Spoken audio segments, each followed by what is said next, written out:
ಶ್ರೀ ಗುರುಭ್ಯೋ ನಮಃ. ಹರಿ ಓಂ. ಹನುಮತ್ ಜಯಂತಿ ಎಂಬಂತಹ ಒಂದು ವಿಶೇಷ ಪ್ರತಿ ವರ್ಷವೂ ಕೂಡ ಬರುವುದು ಉಂಟು. ಅಂತಹ ಸಂದರ್ಭದಲ್ಲಿ ವಿಶೇಷವಾಗಿ ಮಧ್ವ ವಿಜಯ, ವಾಯುಸ್ತುತಿ ಪುನಶ್ಚರಣಗಳನ್ನ ಮಾಡಿ ವಾಯುದೇವರನ್ನ ಸಂತೋಷಪಡಿಸುವುದು ನಮ್ಮ ಕರ್ತವ್ಯ.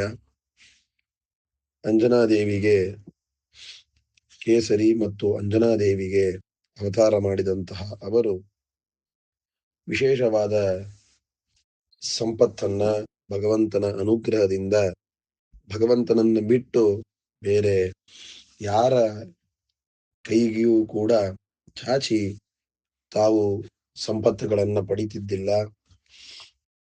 ವಾಯುದೇವರ ಅವತಾರರಾದಂತಹ ಹನುಮ, ಭೀಮ, ಮಧ್ವ ಎಂಬಂತಹ ಅವತಾರ. ಅದರಲ್ಲಿ ಮೊದಲನೇ ಅವತಾರನೇ ಹನುಮಾನ್.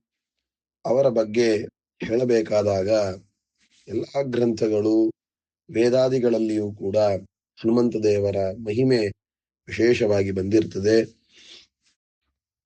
ರಾಮಾಯಣ ಮೊದಲಾದವುಗಳಲ್ಲಿಯೂ ಕೂಡ ಬಂದಿದೆ.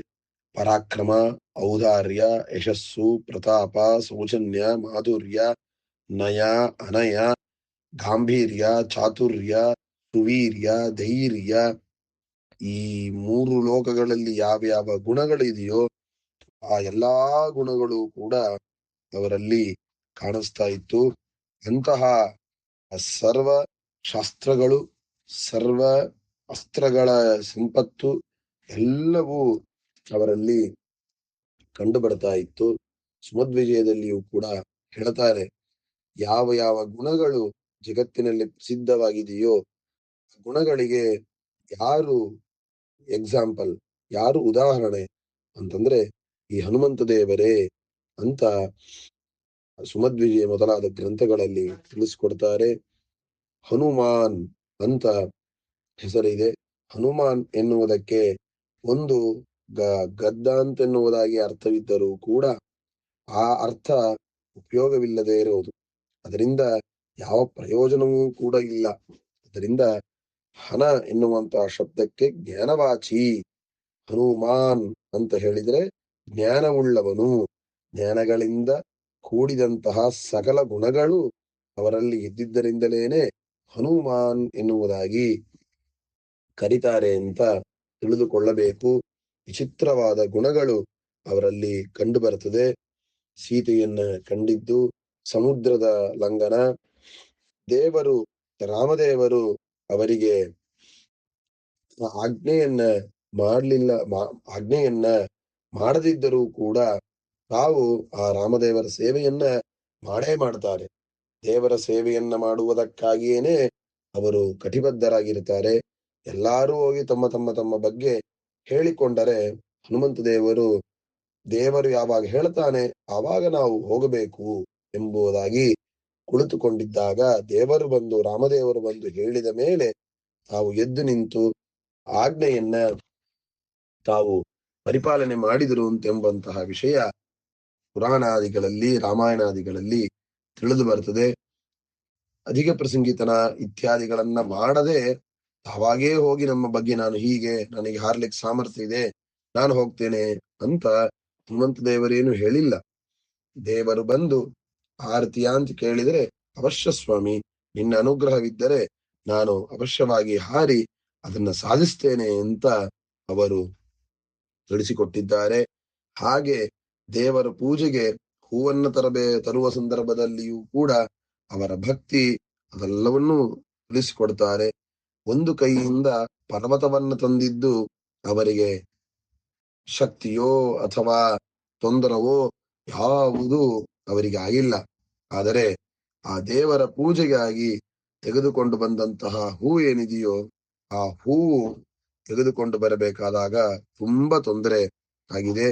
ಯಾಕೆಂತಂದ್ರೆ ವಾಸನೆ ನೋಡಬಾರದು, ಕಳ್ಳತನ ಮಾಡಬಾರದು, ದೇವರು ಈ ಹೂವಿನಿಂದ ಸಂತೋಷ ಪಡಬೇಕು ಅಂತೆನ್ನುವುದಕ್ಕಾಗಿ ಅವರು ತೆಗೆದುಕೊಂಡು ಬಂದರು. ರಾಮಾರ್ಚನೆಯೋ ನಯತ ಪ್ರಸೂನಂ ದ್ವಾಭ್ಯಾಂ ಕರಾಭ್ಯಾಂ ಅಭವತ್ ಪ್ರಯತ್ನ ಏಕೇನ ದೋಷ್ಣ ನಯತೋ ಗಿರೀಂದ್ರಂ ಸಂಜೀವನಾದ್ಯಾಶ್ರಯಮಸ್ಯ ನಾಭೂತ್. ಇವರಿಗೆ ಯಾವ ತರಹದ ಶ್ರಮ ಪರ್ವತಗಳನ್ನ ತೆಗೆದುಕೊಂಡು ಹೋಗಬೇಕಾದಾಗ ಆಗಿಲ್ಲ. ಆದರೆ ದೇವರ ಪೂಜೆಗೆ ಹೂವನ್ನು ತೆಗೆದುಕೊಂಡು ಹೋಗಬೇಕಾದಾಗ ಅವರಿಗೆ ಶ್ರಮ ಎನ್ನುವುದು ಆಯ್ತು ಅಂತ ಹೇಳ್ತಾರೆ.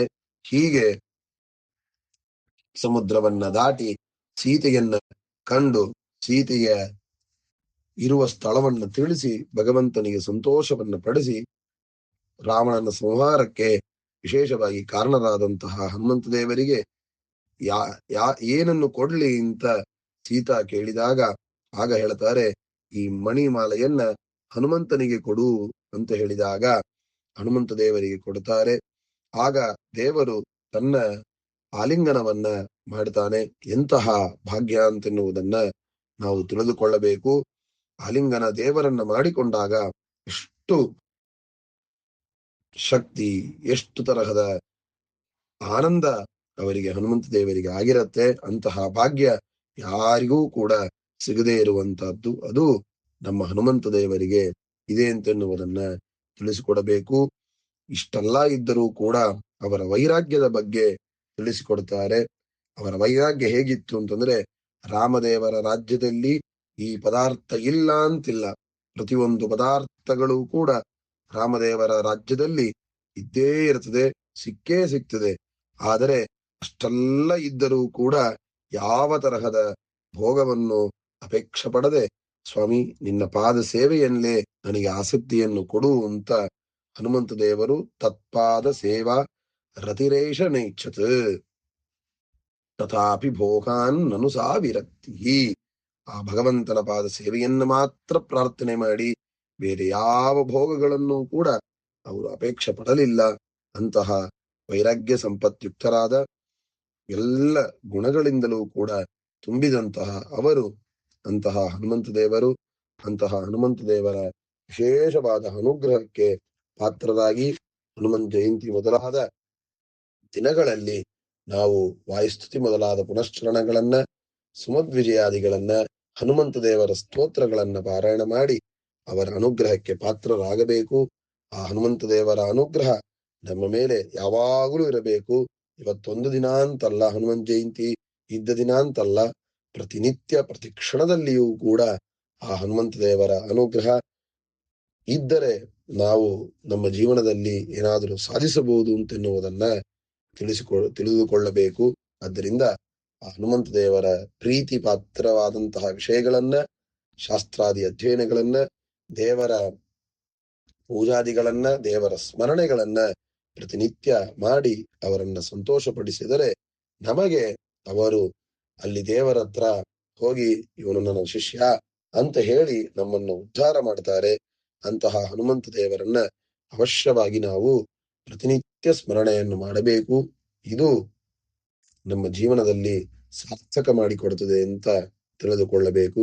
ಶ್ರೀಕೃಷ್ಣಾರ್ಪಣಮಸ್ತು.